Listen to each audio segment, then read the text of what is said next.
chopped open a head and found this gland in your brain. And they did. Well, this is what's at the bottom of that statue, okay? That's Egyptian cuneiform down there. And the lion, like the Sphinx. This is the Vatican. Is anybody getting a does not compute on this? You got the ibises around the top of the thing, okay? You got this weird mirror ball on the outside of the courtyard. You got this open sarcophagus, like in the Great Pyramid. Do you think maybe that they have a little bit more of an affinity with Egypt than we've been giving them credit for?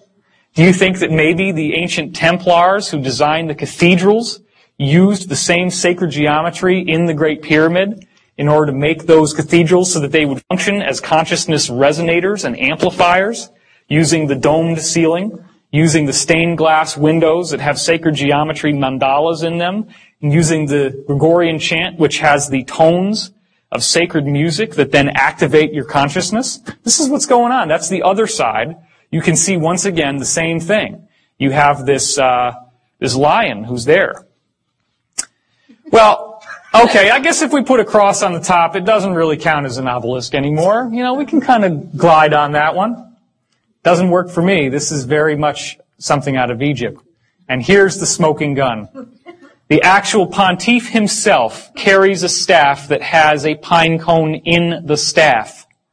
Now, you cannot tell me that all this is an accident, especially when you understand that the esoteric symbolism of the staff, first of all, you notice it looks like a tree, and that's the central axis of the world tree, right? I don't have a slide for it here, but the world tree is what the ancient people saw when they looked at those nested spheres. You remember the mushroom-looking thing that I showed you before? If you go out into the solar system out of body, you see these, they look like umbrellas. And so you see a trunk in the middle, and then it moves out like this into what's that sphere that we're showing you. So that's what they used to think of as a tree. So this symbolizes the world tree. What's the joining point between the world tree of spirit and the physical pontiff, who is the actualized embodiment of spirit? It's the pine cone. So this is showing how the pineal gland, once it's fully awakened, allows you access to the world tree, which is the repository of all spiritual wisdom and knowledge. So, the pineal gland has been explained through conventional methods, conventional means, to some degree. They have figured out what it does by looking at how when light strikes your retina, there's a little nerve system here called the preganglion sympathetic neurons, and they move through, and the light transitions itself into your pineal gland, okay? When the light goes off, it signals electromagnetically to the pineal gland that it's time to go to sleep, which then secretes melatonin into your cerebrospinal fluid, which activates the whole brain's sleep mechanism, the whole nervous system, okay? So the pineal gland is very much associated with going to sleep. Well, that makes sense because when you go into a mystical state of consciousness, typically you have to go into a very meditative, very zoned out, very relaxed Zen type of consciousness. That's not an accident. So again, if therefore your eye be single, your whole body shall be full of light. So when you cut off the light on the outside, the light opens up on the inside. That's the melatonin mechanism. Well, the pineal gland is activated when light goes out.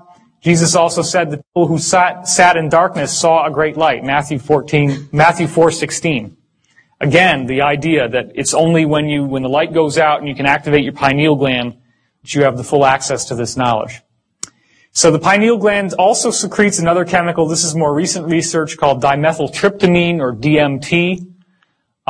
It's becoming increasingly popular in the New Age circuit now that people are taking these South American potions like yopo and ayahuasca, which is the one you're probably more familiar with. The actual dictionary definition of what DMT does is that it includes profound time dilation, time travel. This is when you're accessing the time field, right? Time is three-dimensional. It's no longer linear. You can shift time. Journeys to paranormal realms. That's like those fairy circles, the gnome circles, right? And encounters with spiritual beings or other mystical transdimensional modalities. All right, so there's the shape of it once again. Now, what's the big secret? The interior is filled with water. How does that seem like a big secret? Who cares? Why would it matter that there's water inside the pineal gland? Well, those of you who were here yesterday know the answer. The interior of the pineal gland, the water flips in and out through time-space. We'll get to that in a second. The problem that most people are having is that the water calcifies as you age. In fact, that's how they're able to figure out if your brain has a tumor when you're getting an MRI. Most people have this chunk of calcium in the center of their brain, which looks white on the MRI or on an X-ray. And if that little guy is off to one side, why is that? Think about it. Because what? Tumor is pushing on the brain, and it knocks it off of alignment. So our pineal gland is actually supposed to be used for transdimensional access, but instead what's happening is that we're calcifying it by our diet, by the use of fluoride in our toothpaste, fluoride in our water, by drinking too much soda, carbonated beverages, too much refined fats, refined sugars, refined flours, white flour. Anything in moderation is okay. I'm not saying you got to go on a totally Spartan crazy diet. But this calcification is also what the Bible calls the mark of the beast. The mark of the beast is on the forehead, right? Does everybody remember that from the Bible? And what was it supposed to mean? It's supposed to mean that you're captured in the grip of materialism. Well, that means that you don't have your spiritual access open. That's the symbolism. The symbolism is when you look at the chakras, you actually see a dark spot up here. So that's where that comes from. Now this is where it starts getting very, very strange. Okay? If you haven't already been blown away, this is where it should start to change your consciousness. The interior of the pineal gland, all along the inside, has rods and cones just like the retina on your eye. Do you think that maybe when they called it a third eye, that they knew what they were talking about? Do you think that an eye must have a cornea and a lens and all this vitreous fluid in it like we have? The fluid is there. But you just got the retina. So there's something that appears to be happening inside. It's like there's a little television in here. And you can actually get audio out of it, and you can get video out of it, and that video feed is being picked up by the rods and cones, and that's your imagination. That's the mind's eye. You actually have a retina. Have you noticed that when you visualize something strongly enough, that you really do see it? You can close your eyes, but you're still seeing things. This is where it's coming from. Now, some of it obviously can happen in the mind. I'm not saying that everything that you think is showing up inside this little gland here. But what I am saying is that a lot of your contact with the other side, when you're traveling through time or when you're having a dream, the interface between your dreaming body, the silver cord, as it's called, the silver cord is anchored right here. That's where it comes from. That's why when people have an out-of-body experience, they hear a loud cracking noise, and then they fly out of body. The crack comes from right in here. So, the answer to why this works is that there is an electromagnetic shield that is created when the light goes out. It may be stimulated by the release of the DMT, but these two little arteries here, they don't look like much, but it's a known fact that the pineal gland has more blood flow per cubic volume than any other gland in the body. This gland has the most high amount of concentration of energy from your body of anything else. And that's because it's our gateway. So if you can start to imagine the idea that there's this complex electromagnetic shield that starts forming like this, and you see all these weird rotations happening around it, and they're all going in these different directions, what that actually, and it becomes so fast, it's like, if you move it fast enough, which I'm not really capable of doing, it would just start to be all red. You get a perfectly formulated shield around the gland. When you do that, you have now shielded off all of the electromagnetic, gravitational, and otherwise, well, not gravitational, but all the electromagnetic, the radio waves, all the energy that gives us a reference in space-time. That opens up the door to time-space, just like when you shoot that little carbon-60 molecule, the little buckyball, at the slit, and it pops inside out, and it turns into a wave as it goes through. Well, there are little molecules inside this water called microclusters. And those molecules can flip over, and that's the gateway that allows you to see into time-space. So darkness activates electromagnetic activity. It feels like a pressure, a buzz, or a tone or acceleration inside your head. Has anybody here not had that experience? Okay, no hands have gone up. When you you'll hear sometimes it's almost like there's a gong, or you feel like a pressure in your head. That's now some people just call that Kundalini activation, but what's actually happening is that sometimes spontaneously, even during the day, your pineal gland just kicks up. It's like a car engine, whoo, and it suddenly gets going, and you feel this sort of explosive energy shooting up into your head. This is actually this mechanism, this machinery of electromagnetic charge, zooming around, doing all these different things to shield off the water inside to give you access. So if that ever happens, if you get that tone in your ears, just try to tune into the meditative state and get really clear and figure out what's the message of that moment. A lot of times it'll be that whatever happened right before you get the tone is something really important for your spiritual evolution. So you want also seem like an excruciating headache? It can. Headaches can happen, but that's when there's a blockage. That's when there's something in yourself that's not allowing this to fully open.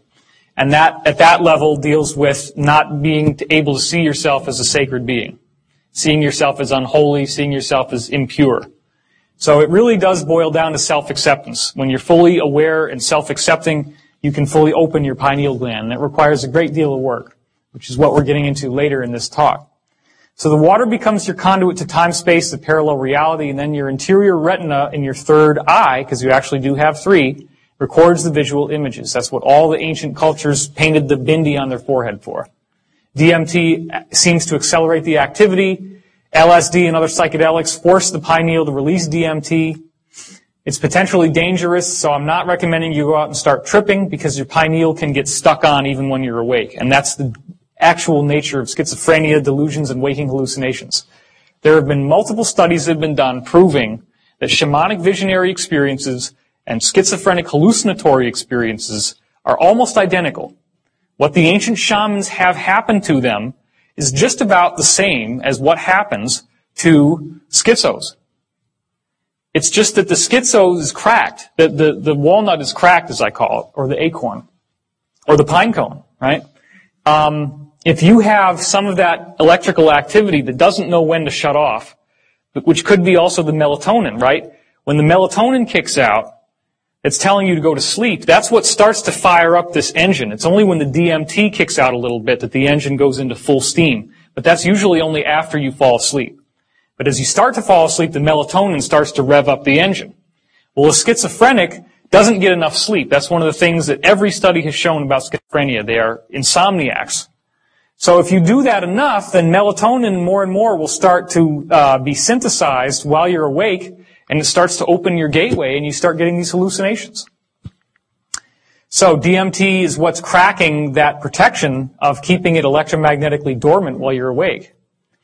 So it does very much look like the pineal gland is a natural hypergate. Now, here's another interesting thing. A colleague of mine discovered that the eardrum inside the ear is tilted on a weird angle. That's not straight up and down like you'd think it would be, or that you normally would imagine. It's tilted, and it actually tilts forward like this. So the eardrums look like this inside your head. Okay? What he found was that he could build microphones that had this orientation, like where they are in your head, and he gets a three-dimensional recording. So if I were to take one of these mics and put it here in the room, and then somebody ran over through the back screaming, and then we take his speakers, because he built holographic speakers, and you pop the speakers right there in the same exact room, and you press play on the tape recording, you're going to hear that person running behind the room as if they were there. You get a holographic sound. Now, it makes sense, right? If light can be holographic, light is a vibration, why couldn't you do exactly the same thing with sound? This is how it's done. It's done by reverse engineering the way your ears already work. Because the human ear has a better three-dimensional tracking system than any other creature. The only creature that even comes close is the owl, which obviously for the hunting purposes. So we have a very unique hyperdimensional mechanism, and he actually also found that these lobes of the inner ear here are corresponding in the geometric angles to the Great Pyramid, the angles and slope of the Great Pyramid. So this is what happens. They're coplanar with a tetrahedron inside your head, the point of which comes out through the third eye center. And of course, the third eye is at the geometric center of this. So when you're going into the pineal gland, when you're falling asleep, you're going to lie down You're going to tilt your head like this. Which way is the tetrahedron pointing now?